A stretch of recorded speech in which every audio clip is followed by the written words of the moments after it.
It's Noah. Welcome back to iHollywood TV. Well, many of you know our next guest who stole our hearts on the third season of America's Got Talent, who ended up making it in the top 10. She's went on to star in many feature films, but has taken some time out of the spotlight as she is currently studying at Duke University in Durham, North Carolina. Now she has a new single out titled Good Friend Salary. Please welcome Kaitlyn Maher on the show. Kaitlyn, it's so nice to virtually meet you. Hi, it is so wonderful to virtually meet you too.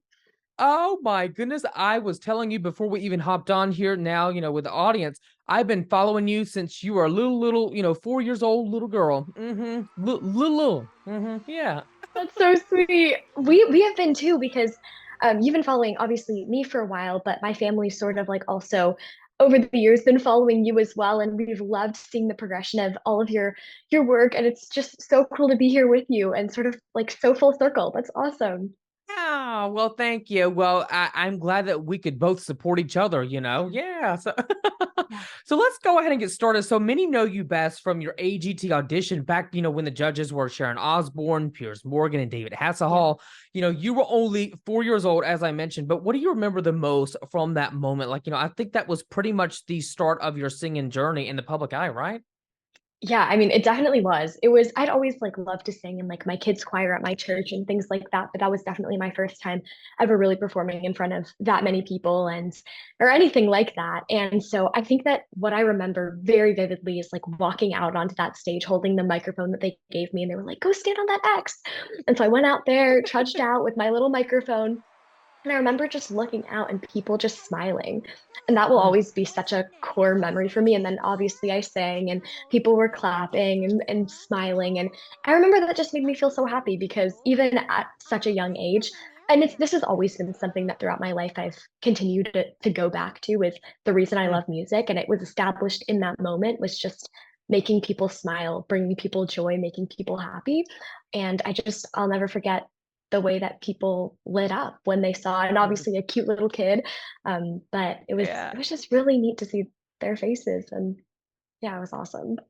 That was the cutest moment on AGT. We see a lot of little kids, I think, audition now, but that was a good moment. I'm like, you were just like the cutest little girl. I mean, I'm Oh. like, this is adorable. I'm like, yeah. I'm like, I really hope you would win, even though you made it in the top 10. I'm sure you didn't even expect that you would end up that far in the competition, but granted that you did, I was like, good for you. I'm like, you were crushing it.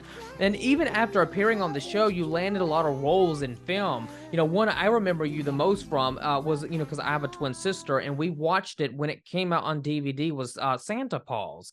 That was such a good film, but how incredible was that, to be a young girl in Hollywood, getting your start so early and being able to, dip your hat in acting and singing? It was amazing. I will forever be grateful to AGT for all of the doors that it opened Yeah. in film. And I mean, I'd always known from a very young age that I loved to sing, but acting had never really been on the table. And so it was super exciting to get the call from some of the Disney producers saying that they wanted me in Santa Buddies. And I did that, and that was a voiceover. And then they wanted me in Santa Paws, like you mentioned, which was obviously a feature film. And that was just the most extraordinary opportunity. I think also as such a young child in the industry, it was I think one of the best projects that anyone could have started out with.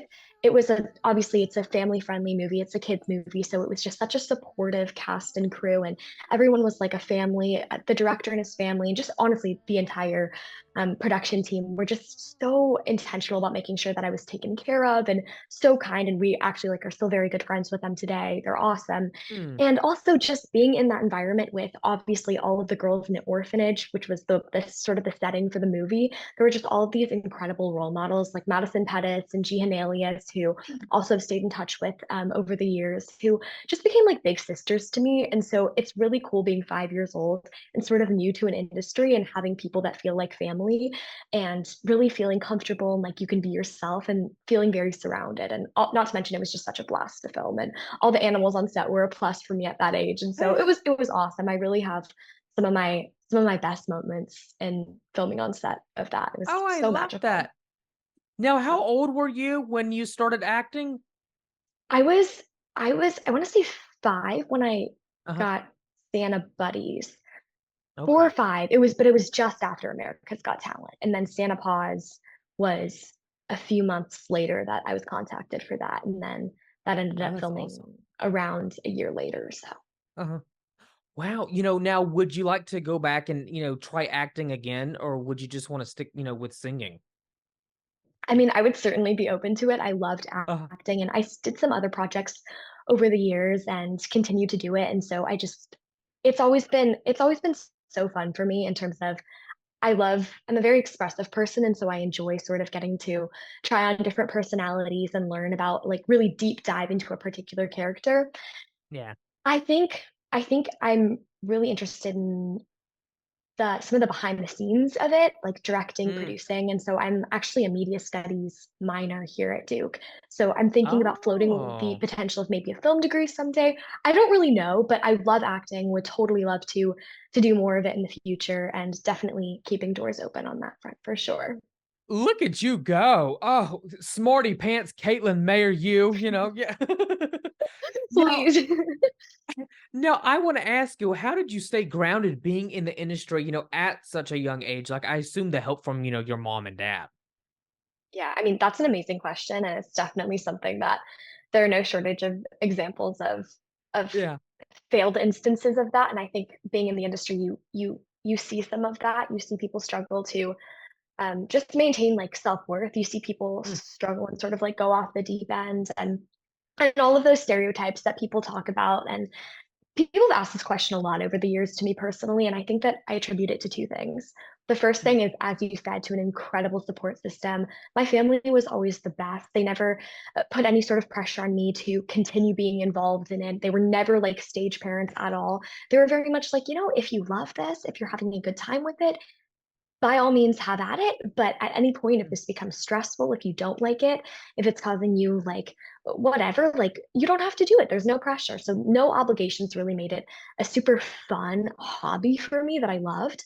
And the second thing, and this has been throughout my really entire life, has just been my faith. And I really think that that mm, is a massive differentiator between me and a lot of other artists, actors, people in the industry.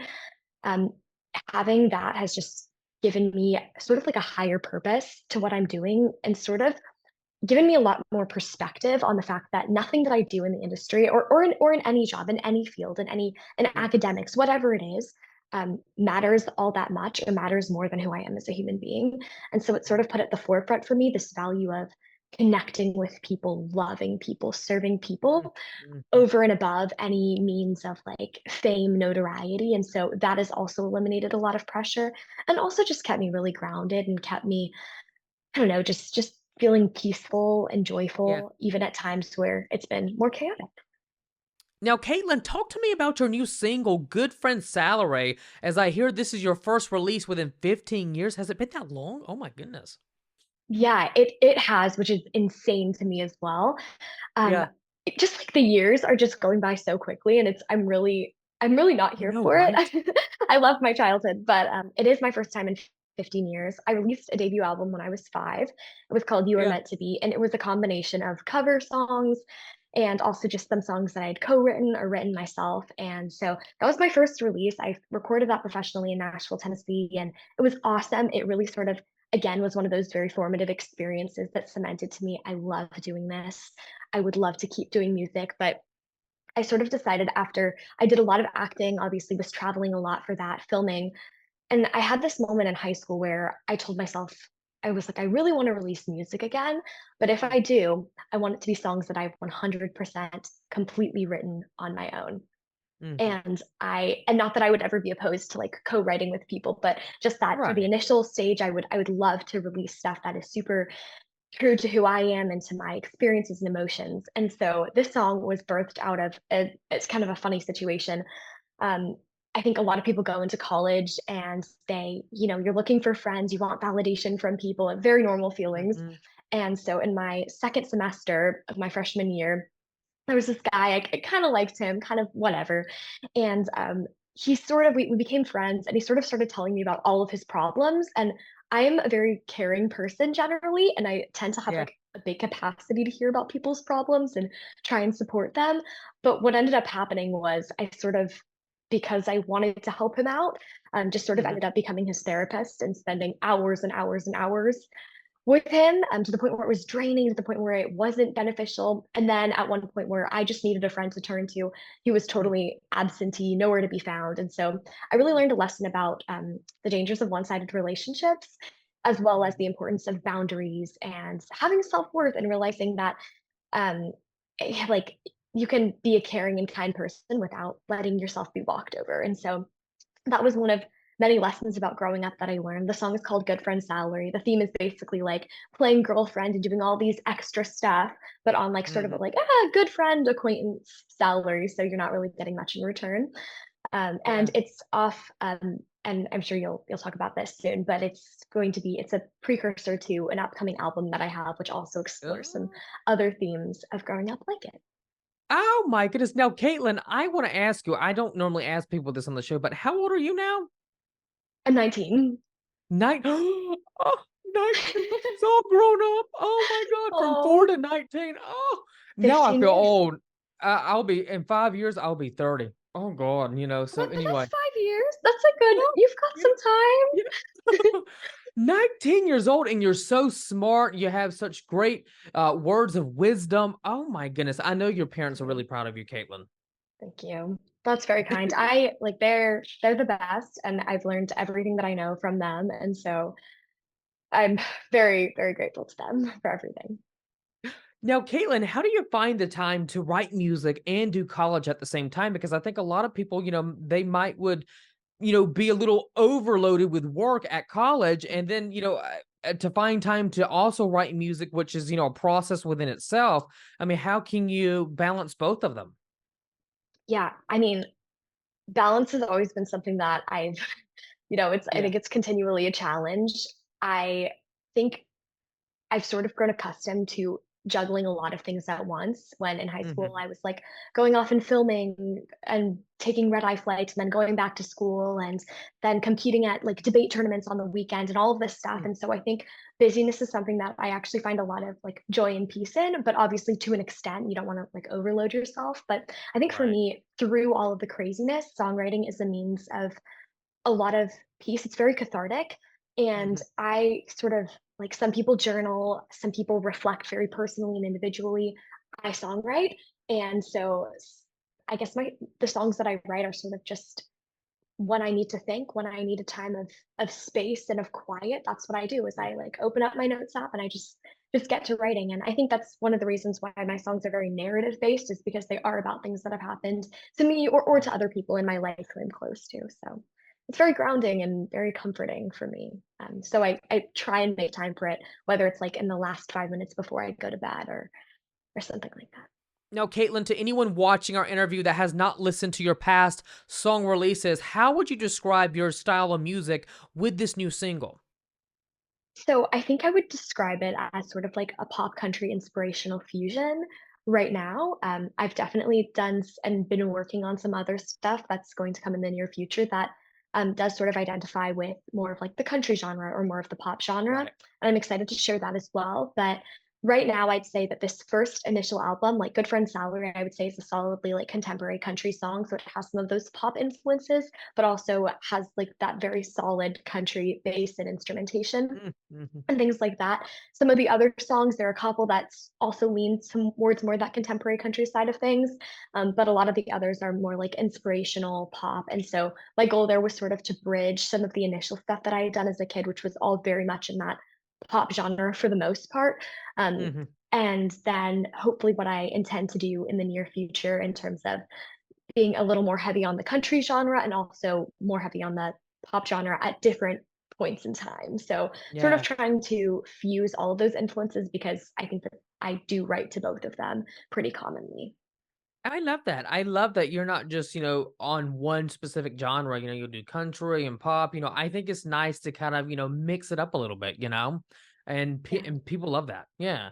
Now, as you just released your, new single, when can we expect maybe the album to come out? Like, when do you want to, plan to release that? Well, Noah, I can actually tell you as the first person who will know Uh, and your audience. So I haven't announced this officially yet, but it's going to be coming out October 20th. And so I'm so excited. There's a second single that's going to be coming out uh, October 6th. I think, October 6th. But 2 weeks Okay. before is the second single. And then Oh, October 20th is the actual album itself. So very, oh very my excited about that. goodness. What is the album going to be called, or can you say? I can tell you, yeah, it's going to be called When Did We Okay. Grow Up? And it sort of explores just honestly a lot of the themes of like growing up, adolescence, and navigating sort of the challenges and also the triumphs of growing up and sort of figuring yourself out and sort of this weird stage of life between I think the ages of Oh, like 17 and 20, but that also like kind of never ends where you're sort of right. figuring out what you who you are, what you love, what you care about, Mhm. and people are going in different directions with their lives, and it's sort of I guess just a musical commentary on those experiences. But I think that even though they're written out of this period in my life, sort of that like transition between college and childhood and adulthood, I think the themes in them are very relatable and relevant to people of all ages. Mhm. So I'm really excited for people to hear. Oh, that's exciting news. Good for you. Congratulations on that, Thank Caitlin. you. And by the way, how many songs can we expect on the album? I believe there's going to be 7 songs on the album, so it's Ooh. longer than an EP. Yeah. Oh, well, I'm excited. I cannot wait for this. And then I Me assume too. people can get this on iTunes, Spotify. I use Spotify all the Yeah. time, but I will go buy it on iTunes to give you a little something, something, Caitlin. Oh, thank Yeah. you. Well, Kaitlyn Maher, thank you so much for the great conversation. We will stay tuned for your album coming out in October. That's exciting stuff right there. You take care. You have a great day, and so nice to see you and meet you. Thank you so much, Noah. It has been such a privilege. So nice to get to reconnect with you and to virtually meet you as well. And I literally cannot wait to keep following along and see all that you're up to. And thank you so much to everyone for watching as well. Yes, and hopefully we'll get to meet in person sometime soon. We Yes, must do it. make a trip Yes. down to Georgia. It's on my bucket list. I'll be there. Yes. Oh. All right. Thanks, Caitlin. Amazing. Thank you so much.